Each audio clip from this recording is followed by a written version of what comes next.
My name is Cole Martinez. My grandfather warned me about the things that hunt in the cornfields after dark when I was just a kid. I'm 36 now. Spent 12 years as a firefighter with the Kearney Fire Department here in Nebraska, and I should have listened to the old man. October mornings in Custer County carry a particular smell. Diesel fuel mixing with the metallic tang of farm equipment, the sharp bite of autumn air cutting through the open bay doors of the fire station. The familiar sounds of machinery humming in the background, the distant rumble of combines working the harvest fields, the easy rhythm of rural life I'd known since childhood. I'm a practical person. I deal in hydraulics and horsepower, emergency response protocols, and equipment maintenance, not folklore, not the whiskey-soaked stories my grandfather used to tell about the hunter that walks like a man but isn't one. Those were just frontier tales, the kind of superstitions that get passed down through generations who spend too much time alone in empty fields. That was before the autumn of 2023 changed everything I thought I knew about what's possible. The first crack in my normal world came when Frank Kowalsski showed up at the fire station, his weathered face pale beneath his Vietnam veteran's cap. Frank had lost 3 head of cattle the night before, not to coyotes or wild dogs, but something else entirely, something that left claw marks gouged deep into oak fence posts, and a smell so rank it made his farm dogs cower in their kennels. Throats torn clean out, Frank said, his hands shaking as he lit another cigarette. But whatever did it didn't eat much, just killed, like it was hunting for sport. I should have paid more attention to the way Frank's eyes kept darting toward the windows, the tree line visible beyond the station parking lot. Should have noticed how he flinched every time the wind picked up and rattled the overhead doors. Instead, I offered the standard reassurances. Told him we'd keep an eye out during our night runs. Suggested he call Deputy Tom Reeves about the livestock loss. But that night, driving home, past the same cornfields where my grandfather claimed to have seen amber eyes watching from the darkness, I found myself checking the rear view mirror more often than usual. The October wind carried sounds that seemed almost like voices, and for the first time in years, I remembered being 8 years old and afraid of what might be hiding in the corn. My grandfather used to tell those stories on winter nights, when the wind howled across the plains like something alive and hungry. I'd sit cross-legged on the braided rug beside his recliner, watching his gnarled fingers work tobacco into his pipe while the fireplace popped and crackled behind me.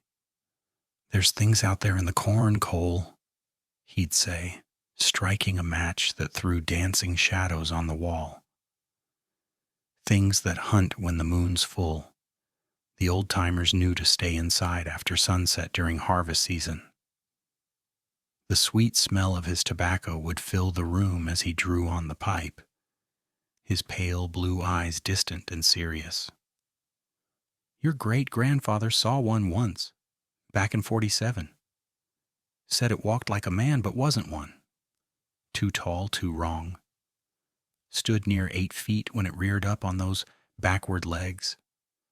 Had the head of a wolf but carried itself upright, watching him with eyes that glowed like amber in the dark." I was maybe 10 then, captivated by the way his weathered voice dropped to a whisper. What happened to great-grandfather? Smart man. Backed away slow, never took his eyes off it. The thing studied him for the longest time, like it was deciding whether he was worth the trouble. Then it melted back into the corn rows without a sound. He'd pause to relight his pipe, the flame illuminating the deep lines around his eyes. But he never worked those fields after dark again. None of us did. Even as a kid, I figured it was just frontier folklore, the kind of stories that grew taller with each telling. Probably a bear, maybe a drunk neighbor stumbling through the fields. My grandfather had a reputation for embellishing, especially after his evening whiskey. "You remember what I'm telling you, boy?" He'd always finish, fixing me with that steady stare. Some warnings get passed down for a reason. The land remembers things we'd rather forget. I'd nod solemnly, but inside I was already dismissing it as old-timer superstition. I was going to be a practical man who dealt in facts, hydraulics and horsepower, not ghost stories. Now, 30 years later, I can still smell that pipe tobacco when the wind shifts just right on autumn evenings. I understand why his hands always trembled slightly when he told those stories, why he'd get up to check the door locks twice before bed during harvest season. I wish I'd listened more carefully. I wish I'd asked more questions while there was still time. Some warnings, it turns out, are written in blood. The day after Frank's visit to the station, I drove out to his place to see the damage for myself. Frank Kowalski's pickup led the way as we pulled into his pasture, the late afternoon sun casting long shadows across the Nebraska grassland. I'd seen plenty of death in my years with the fire department. Car wrecks, house fires, farm accidents. But nothing had prepared me for what waited in that field. The metallic stench of blood hit me before I even stepped out of the truck. Flies swarmed in thick black clouds around 3 Holstein carcasses scattered across maybe 50 yards of trampled earth. The ground looked like it had been torn up by farm equipment. Deep gouges and furrows carved into the soil in chaotic patterns. "Jesus Christ," I muttered, pulling my Filson vest tighter against the wind. Storm clouds were building on the horizon, painting the sky a sickly yellow-green. Frank spat into the dirt, his weathered face grim. "Told you it wasn't normal." He was right. In 36 years of Nebraska living, I'd seen coyote kills, dog attacks, even the occasional mountain lion that wandered down from Wyoming. This was something else entirely. The cattle hadn't just been killed. They'd been savaged. Massive tears in their flanks, exposed white ribs, and their throats had been opened with surgical precision. But it was the way they were positioned that made my skin crawl. Not dragged or scattered like a feeding frenzy. Arranged, almost deliberately. "When did you find them?" I asked, crouching beside the nearest carcass.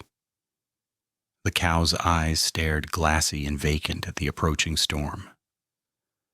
"This morning around 6. They were fine when I checked yesterday evening." Frank's voice carried the flat tone of a man trying to process something beyond his understanding. "Been raising cattle for 40 years, Cole. Never seen anything like this." A strange, musky odor hung in the air beneath the blood smell, something wild and primal that made the hair on my arms stand up. It reminded me of the wolf exhibit at the Lincoln Zoo, but heavier, more intense, ancient. The wind shifted, carrying that smell stronger now, and I found myself scanning the tree line bordering Frank's property. Nothing moved among the cottonwoods, but I couldn't shake the feeling we were being watched. My grandfather's voice echoed in my memory. "Some things hunt when the sun goes down, mijo. Things that know how to wait." "We should call the sheriff," I said, though even as the words left my mouth, I knew Tom Reeves would find the same rational explanations I was desperately trying to construct. Wild dogs, vandals with machetes, anything but the truth my gut was already whispering. Frank just nodded. his eyes fixed on something in the distance I couldn't see. The tracks were what made my stomach drop. Frank had led me around the muddy depression where his prize Angus had died, pointing out details with the grim efficiency of a man cataloging his losses. But when we circled back toward the fence line, I stopped dead. Jesus Christ, Frank, look at this. The prints were pressed deep into the soft earth near the water trough, clear as photographs in the damp soil. At first glance, they looked almost human. The basic shape was there. Heel, arch, 5 distinct toe marks, but everything was wrong. Each track measured at least 14 inches from heel to toe. The depth told me whatever made them weighed far more than any man. But it was the stance that made my skin crawl. The creature had been walking on its toes like a dog, heel never touching ground. Digitigrade, Linda Park would call it later when she examined the casts. You seeing what I'm seeing? Frank's voice was barely above a whisper. I knelt beside the clearest print, my Danner boots, looking child-sized in comparison. 3-inch claw marks extended beyond each toe impression, gouging parallel furrows in the mud. The stride length between tracks was impossible, nearly 6 feet. Whatever had made these was built like no animal I knew. Could be a hoax, I said, but even as the words left my mouth, I knew better. The weight distribution was too natural, the depth too consistent. These weren't carved or pressed by human hands. Frank shook his head. Look at the gait pattern, Cole. See how they angle inward? That's bipedal movement, but the proportions... He trailed off, running weathered fingers through his gray hair. I followed the track line with my eyes. The creature had approached from the cornfield, circled the water trough twice, then headed directly for where we'd found the dead cattle. The prints showed no hesitation, no exploration. This thing had known exactly what it was hunting. Storm clouds were building overhead, and I felt an urgent need to document everything before the rain hit. But as I pulled out my phone to photograph the tracks, a new realization hit me. The set of prints didn't lead away from the kill site. They led toward the road, toward town. I stood up slowly, scanning the empty fields around us. The afternoon shadows were growing longer, and somewhere in the distance, thunder rumbled like a warning. My grandfather's voice echoed in my memory. Some things hunt better in the dark, mijo. The rational part of my mind was crumbling, one impossible track at a time. The living cattle told a story more disturbing than the dead ones. Frank's remaining herd, 37 head that should have been scattered across 20 acres of good pasture, pressed together in the southeast corner like refugees. Their flanks trembled against each other, a wall of black hide and wild eyes. In 15 years of firefighting, I'd seen animals react to danger before. Horses fleeing barn fires, dogs cowering during storms. This was different. This was primal terror. They won't cross that fence line, Frank said, pointing toward the western edge, where his property bordered the old Kowalsski homestead. Haven't moved from this spot in 3 days. Won't even go to the water tank. I walked toward the invisible barrier that held them. The cattle shifted nervously but didn't follow. Their eyes tracked my movement, ears flicking forward as if warning me back. The smell hit me at the fence post. Thick, musky, wrong. Like wet dog mixed with something wilder, more predatory. It clung to the wooden post, saturated the wire. My stomach turned. This wasn't the clean scent of coyote or the earthy musk of deer. This was something that didn't belong in Nebraska pastures. Frank's border collie, Rex, had followed us out but stopped 10 feet from the fence. The dog's usual confidence evaporated.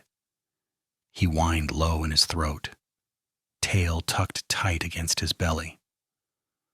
When I called him closer, he backed away instead, ears flat against his skull. "Rex won't patrol that section anymore," Frank said. "Dog that used to chase coyotes twice his size won't even look toward those fence posts."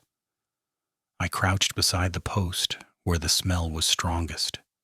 The wood bore scratches, long gouges that started 7 feet up and dragged downward, too high for any normal predator, too deliberate for accident. Something marked its territory, I said, my voice steadier than I felt. The silence pressed around us. No bird calls, no insect buzz. Even the wind seemed muted, as if nature itself held its breath. The cattle watched us with liquid brown eyes that seemed to plead, "Don't go beyond this point." Thunder rumbled in the distance, and the first fat raindrops began to fall. The approaching storm would wash away whatever tracks remained, but it wouldn't erase the memory of that smell, or the way Rex trembled beside my boots. As we headed back toward Frank's truck, I glanced over my shoulder. The fence line stood empty, but something deep in my chest insisted we were being watched. The cattle thought so too.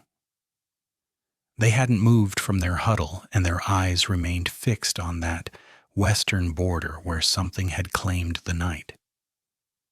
The drive home from Frank's place stretched longer than usual, my headlights carving narrow tunnels through the October darkness.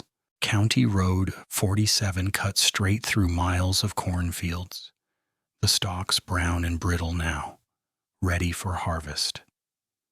My mind kept circling back to those impossible tracks, trying to find some rational explanation that would let me sleep tonight. The radio crackled with static between stations, and I finally switched it off. The silence felt heavier somehow, broken only by the steady hum of my truck's engine and the whisper of corn rustling in the evening breeze. 14-inch footprints, claw marks extending past the toes. What kind of animal leaves tracks like that? I'd seen plenty in my years with the fire department. Car wrecks that defied physics, house fires that consumed everything but left strange patterns untouched, accidents that made no sense until you pieced together the evidence. But this felt different. This felt like stepping into one of my grandfather's stories, the ones I'd dismissed as frontier folklore mixed with too much whiskey. The cornfields pressed in on both sides of the narrow road, creating walls of shadow that my headlights barely penetrated.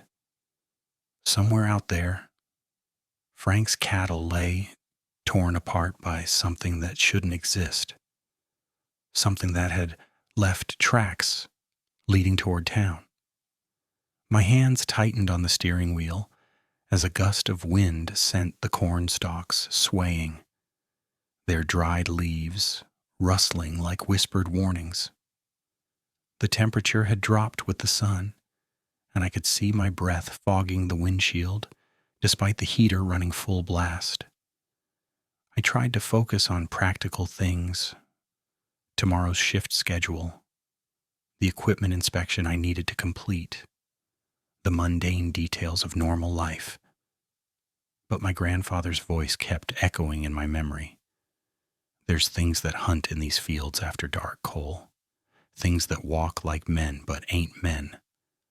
The road seemed to stretch endlessly ahead, each curve revealing nothing but more darkness, more corn.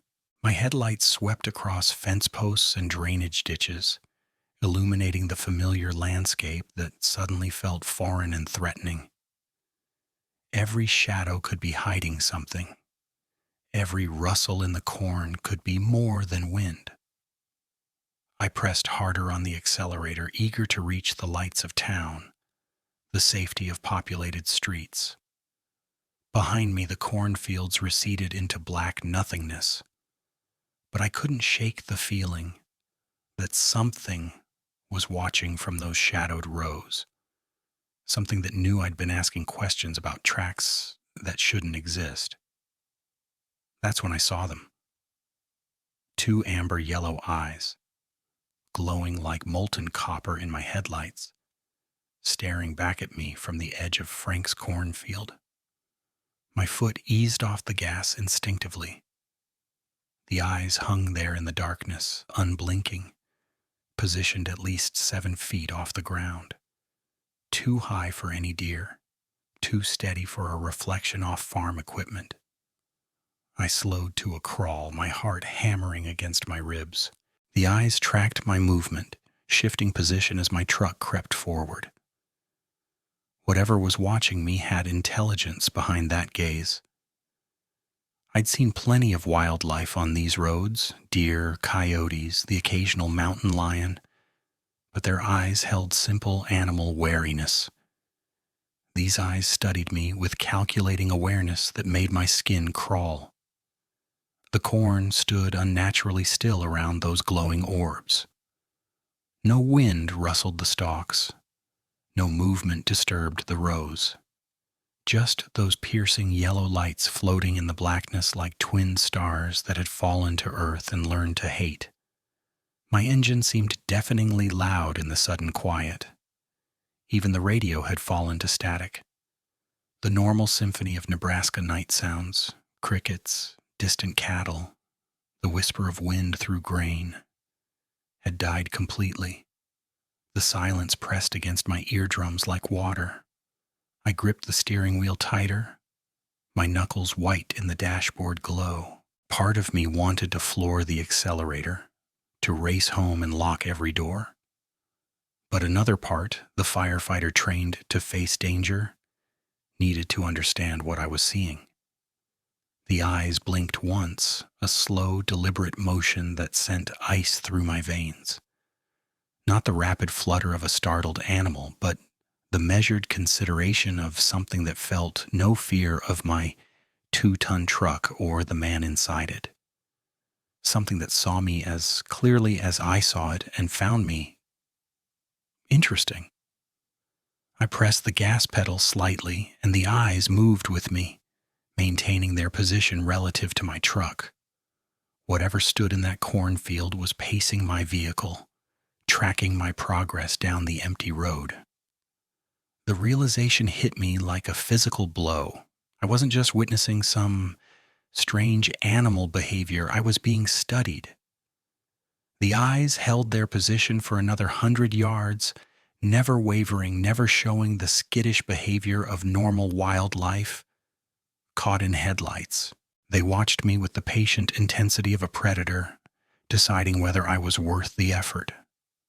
Then, between one heartbeat and the next, they vanished. The corn remained motionless where they'd been, offering no hint of what had melted back into the darkness. My hands gripped the steering wheel tighter as I yanked the truck to a stop, gravel spraying beneath the tires.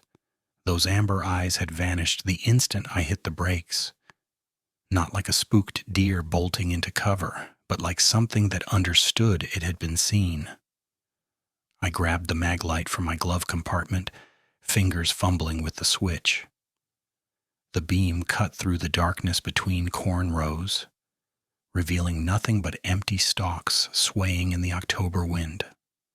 No reflection, no movement, just the endless maze of harvest-ready corn that stretched for miles across Frank's property. But I knew what I'd seen. Those eyes had been too high off the ground, too steady, too aware. They'd tracked my headlights with the patience of something that understood vehicles, roads, human patterns. I climbed back into the cab, hands trembling as I shifted into drive. The rational part of my mind, the part trained to assess emergencies calmly, insisted I'd imagined it. Stress from the day's discoveries, maybe. Trick of light on a reflective fence post. That rational voice died when the eyes appeared again. A quarter-mile ahead, right where County Road 47 curved toward town.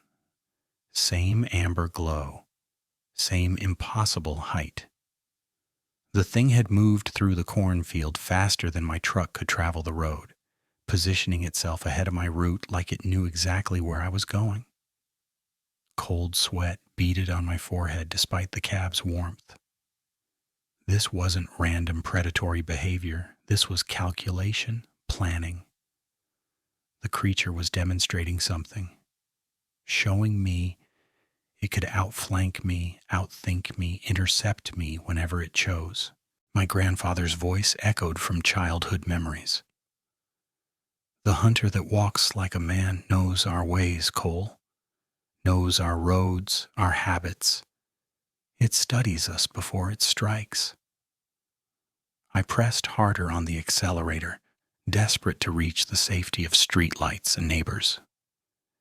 In my rear-view mirror, the cornfield stretched endlessly into darkness. Ahead, those amber eyes watched my approach with what I could only describe as amusement. The engine's rumble seemed deafening in the silence.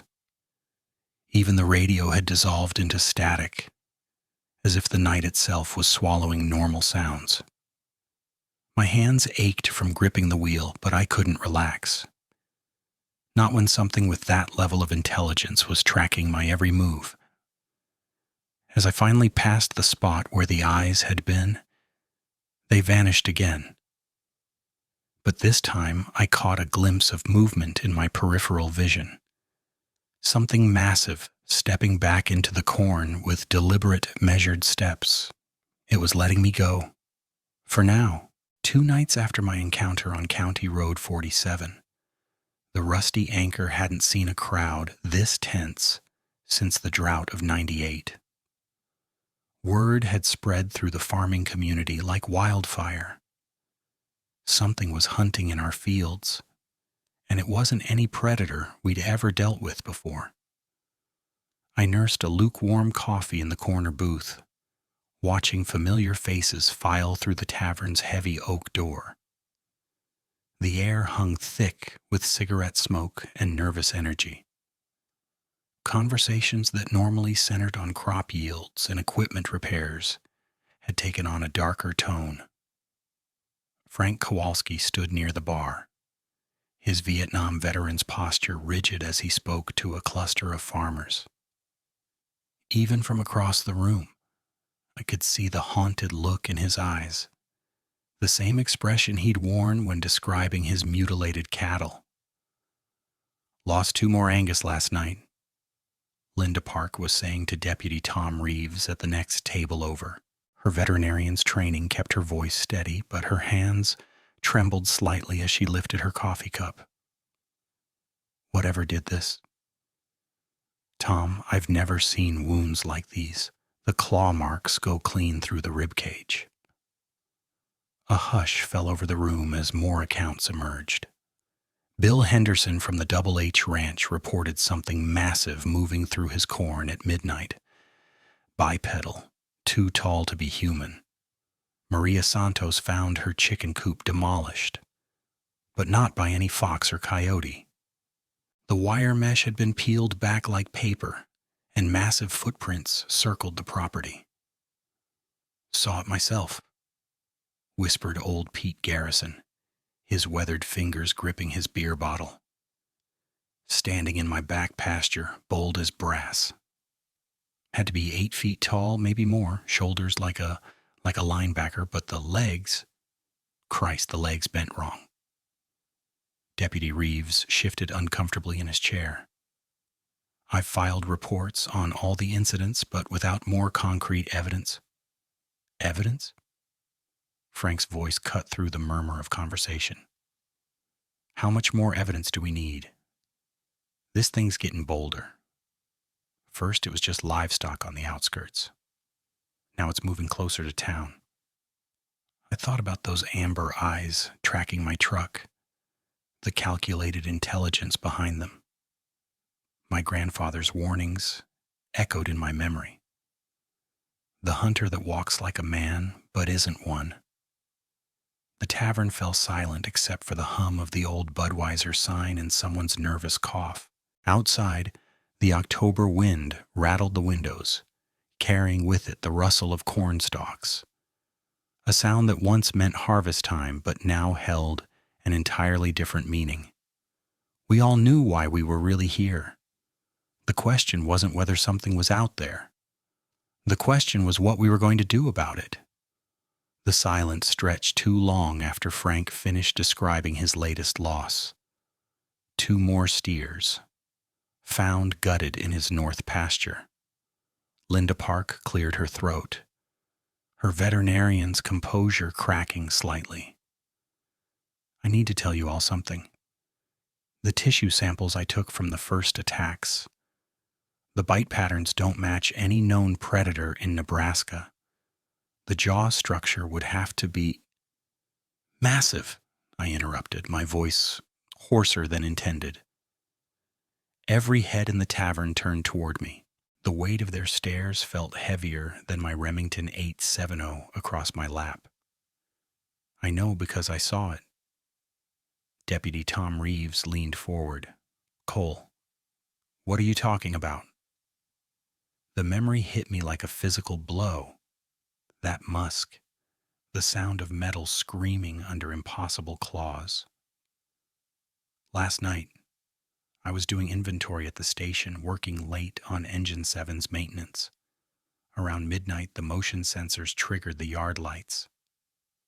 I could still taste the copper fear that had flooded my mouth. It was standing between the ladder truck and the new pumper, 7, maybe 8 feet tall, but hunched forward like it was barely containing itself. Massive shoulders that looked like they could flip a car. Dark fur, matted and wild, covering a frame that had no right to exist. Frank's weathered face had gone pale. Jesus, Cole. The legs were wrong, bent backward like a dog's, but supporting something that walked upright. And the head? I swallowed hard. Wolf-like, but perched on a neck that held it too high, too aware. Those amber eyes weren't just looking at me. They were studying me, calculating. Linda's clinical detachment finally shattered. How close were you? 50 yards. Close enough to see its muzzle stretched into something between a snarl and a grin. Teeth yellowed and constantly exposed. Close enough to watch those 3-inch claws scrape gouges into the pumper's steel panels like they were cardboard. The tavern had gone dead silent except for the ancient heater rattling in the corner. It didn't attack, I continued. Just stood there for maybe 30 seconds, letting me see exactly what I was dealing with. Then it turned and loped into the cornfield behind the station, moving on those backward legs with a gait that made my skin crawl. Frank slammed his coffee mug down. That's it, we need patrols. Armed patrols. Deputy Reeves started to object, but Frank cut him off. Your department's spread too thin. Tom, we all know it. I found myself nodding, my grandfather's warnings finally making terrible sense. Count me in. Frank Kowalsski slammed his weathered fist on the bar top, making empty beer bottles jump. Enough talk. We form patrols, armed ones. Start tonight. The tavern fell silent except for the hum of the Budweiser sign and someone's nervous cough. I looked around at faces I'd known my whole life, farmers, mechanics, shop owners, all wearing the same expression of barely controlled fear. Frank's right, I said, surprised by the steadiness of my own voice. Whatever this thing is, it's not going away, and the sheriff's department... I glanced at Deputy Tom Reeves, who gave me a subtle nod. They're spread too thin to patrol every farm. Linda Park leaned forward from her corner booth. If we're doing this, we need to be smart about it. This creature, it's intelligent. It's been testing us, learning our patterns. Testing us? Ryan Henley's voice cracked slightly. It killed 6 of my cattle. Exactly, Linda replied. But it could have killed more. It could have gone after your house. Instead, it's making a statement. Frank pulled a worn rifle from behind the bar, the old Winchester Model 70 he'd carried in Vietnam. Then let's make our own statement. The weight of my father's Remington 870 felt both familiar and foreign as I checked the action. Around me, other men were doing the same. The metallic clicks of shotguns and rifles being inspected filled the air like a deadly percussion. The smell of gun oil mixed with stale beer and cigarette smoke, creating an odor I'd never experienced before but would never forget. We'll work in groups of 4, I found myself saying, taking charge without really meaning to. 2-hour shifts, rotating between the worst hit properties, radio contact every 15 minutes. Deputy Reeves cleared his throat. Officially, I can't sanction this, but unofficially, he pulled out a small radio. Channel 7, I'll be monitoring. My hands trembled slightly as I loaded shells into the shotgun's magazine. The brass casings caught the tavern's dim light, each one a small promise of protection. Or maybe just false hope. First patrol at midnight, Frank announced. Martinez, you're with me, Ryan, and Bill Henderson. We'll take the Henderson place. Borders 3 properties where it's been active. The nervous energy in the room was electric, crackling between us like static before a storm. Men who'd spent their lives fixing equipment and growing crops were now preparing to hunt something that shouldn't exist. As we filed out into the October night, I couldn't shake the feeling that we weren't forming a hunting party. We were volunteering to become bait. The tracks were fresh. Impossibly deep impressions in the soft earth between Frank Kowalski's pasture and the Chen family's cornfield. At midnight, our patrol of 4 followed them with tactical flashlights, the beams cutting narrow paths through the towering stalks. These prints are heading straight into the maze, Deputy Tom Reeves whispered, his department-issued Remington held ready. The corn had grown thick this season, creating natural corridors that twisted and branched like a labyrinth. Frank adjusted his grip on the Winchester. Perfect place to corner something. But as we pushed deeper into the rustling walls of corn, something felt wrong. The tracks we'd been following seemed too convenient, too obvious. When Linda Park knelt to examine a fresh print with her veterinarian's eye, her face went pale in the flashlight glow. These aren't random, she said, voice tight. Look at the spacing. It's deliberately stepping in the softest mud, making sure we can follow. The night had gone unnaturally quiet. No insects chirped, no mice scurried through the stalks. Even the wind had died to nothing, leaving only our labored breathing and the soft crunch of dried leaves under our boots. I swept my Remington 870 in a slow arc, every shadow beyond our light, potentially hiding 8 feet of nightmare. We need to... Frank's harsh whisper cut me off. Cole, look at this. 30 yards ahead, his flashlight illuminated another set of tracks crossing our path, then another. The beams revealed a disturbing truth. We weren't following a straight line anymore. The prints curved and looped, creating a rough circle around our position. Jesus Christ, Tom breathed. It's been circling us. The corn stalks seemed to press closer, their height blocking any view of the open fields beyond. What had felt like pursuit now felt like a trap. My grandfather's voice echoed in my memory. The smart ones lead you where they want you to go. Linda's light found more tracks. dozens of them crisscrossing through the maze in patterns that suggested intelligence, planning. How long has it been watching us? A stalk snapped somewhere in the darkness beyond our lights. Then another, from a different direction. The sounds were too deliberate, too measured to be wind. We're not hunting it, I realized, my mouth going dry. It's hurting us. Frank chambered around, the metallic sound unnaturally loud in the stillness. Which way? But when we turned our lights back toward where we'd entered, the path had somehow become unclear. The maze of corn looked identical in every direction, and our own footprints seemed to have vanished into the soft earth. Another snap. Closer now. Then the smell hit us.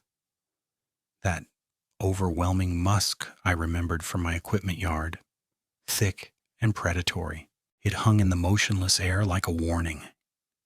It knows we're here, Tom said unnecessarily. The corn stalks ahead of us began to rustle with purposeful movement. Something massive pushing through them with calculated slowness. Whatever had been circling us in the darkness was finally ready to show itself. We raised our weapons toward the sound, but I already knew the terrible truth. We weren't the hunters anymore. The corn stalks exploded apart like a curtain being torn away. It emerged 20 feet ahead of us, and every rational thought I'd ever held about the natural world died in that instant. The creature stood nearly 8 feet tall, hunched forward with massive shoulders that made it look like some prehistoric nightmare given flesh. Its legs bent backward at impossible angles. Digitigrade, Linda had called them. Like a wolf, forced to walk upright, but retaining the powerful haunches of a predator built for speed. Shaggy dark fur covered its entire frame, matted and wild, catching our flashlight beams in a way that made shadows dance across its form. But it was the head that sent ice through my veins. Wolf-like, yes, but positioned on a neck that held it too upright, too aware. The elongated muzzle revealed yellowed teeth in a permanent snarl, saliva dripping steadily to the ground below. Those amber-yellow eyes locked onto mine, and I understood with crystal clarity that this thing possessed an intelligence that had no business existing in something so monstrous. Not the simple cunning of a predator, but the calculating awareness of something that understood exactly what we were, what we represented, and how easily we could be destroyed. The overwhelming musk hit us like a physical force, wild, ancient, carrying undertones of decay that made my stomach lurch. Every instinct screamed at me to run, but my legs refused to obey. Behind me, I heard Frank's sharp intake of breath, the metallic click of Linda chambering around. The creature shifted its weight, and corn stalks snapped like gunshots under its mass. A low growl started deep in its chest, resonating through the air and into my bones. The sound held too much intelligence, too much purpose. This wasn't the mindless snarl of an animal, it was communication. Its massive frame moved with predatory grace as it took a single step forward, 3-inch claws extending from hands that looked disturbingly human in structure, if not in proportion.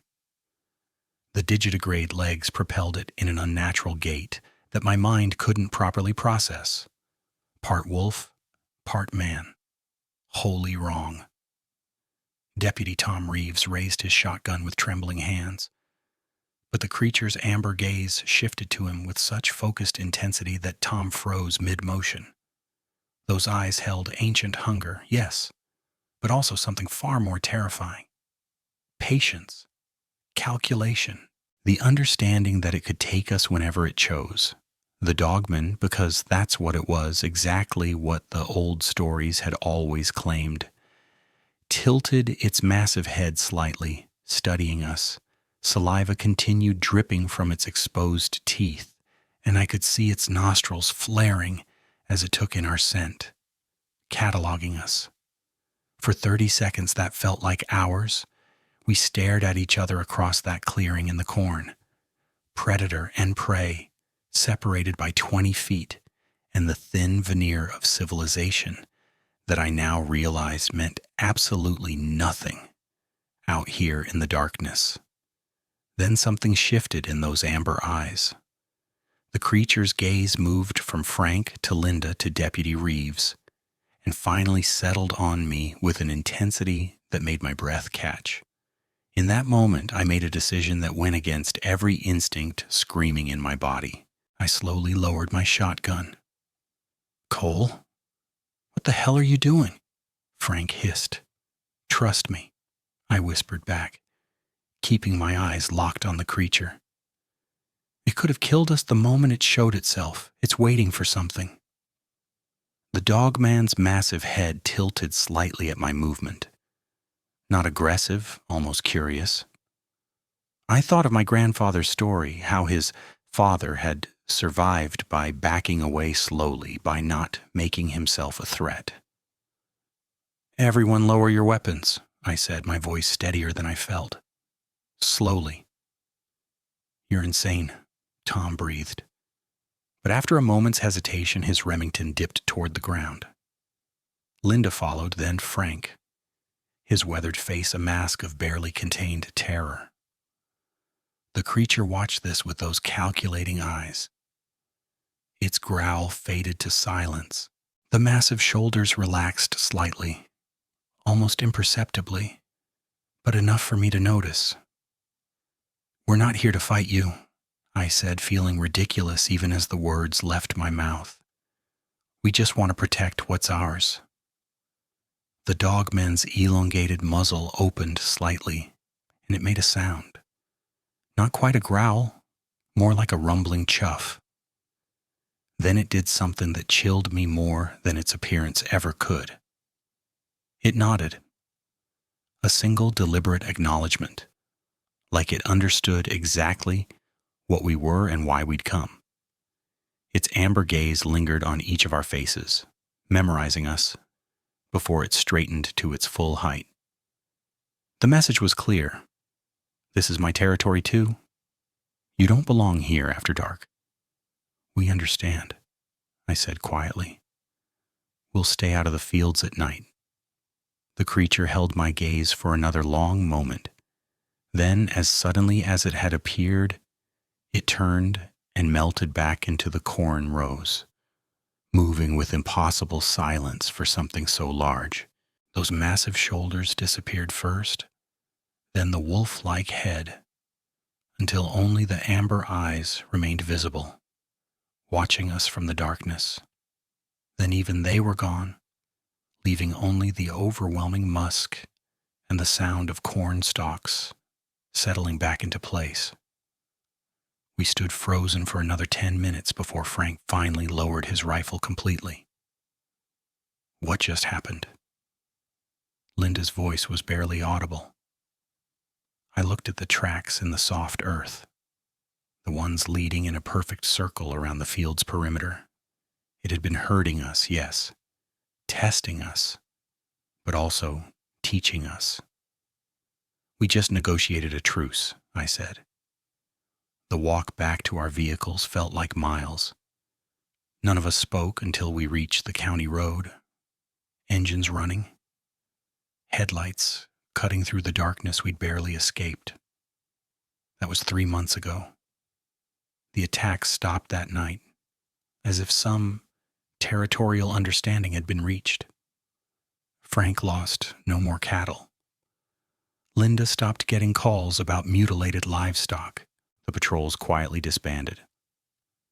But the town changed. Farmers bring their animals in before sunset now, no exceptions. Parents don't let kids play outside after dark. We all know which fields to avoid, though we never discuss it openly with outsiders. The knowledge passes between us in glances and the way conversations stop when strangers ask too many questions. I understand now that my grandfather's warnings weren't folklore. They were survival instructions passed down by people who'd learned to coexist with something older than our neat, ordered world.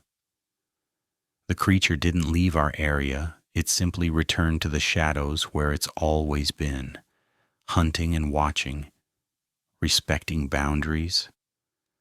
We didn't even know we'd negotiated until that night in the corn.